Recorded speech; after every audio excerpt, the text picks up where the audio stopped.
কোন নারীর গায়ে হাত লাগিয়ে হলুদ মাখাতে পারে না।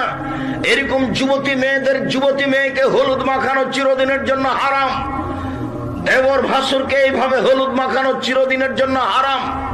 হলুদ মাখাতে পারে তার মা মাখাবে, তার খালা মাখাবে, তার ফুফু মাখাবে। তার ভাবি যদি হলুদ মাখায় তাহলে বিবাহের আগেই জেনা, বিবাহের সূচনাতেই জেনা। জেনা দিয়ে বিবাহ চালু হয়েছে। কি দিয়ে বিবাহ চালু হয়েছে? জেনা দিয়ে। রাসূল সাল্লাল্লাহু আলাইহি ওয়াসাল্লাম বলছেন, আইনানে তাজনানে জেনাহুমুন নাজর, দুই চোখের জেনা হচ্ছে চোখ দিয়ে দেখা। অল উজনানে জেনাহুমুল ইস্তেমাউ, দুই কানের জেনা হচ্ছে কান দিয়ে শোনা। অল ইয়াদ জেনাহাল বাতস, হাতের জেনা হচ্ছে হাত দিয়ে ধরা। অর রিজল জেনাহাল মশি, পায়ের জেনা হচ্ছে পা দিয়ে চলা। জেনাল কলব তাতমানা তাস্তাহি, অন্তরের জেনা হচ্ছে পরিকল্পনা করা।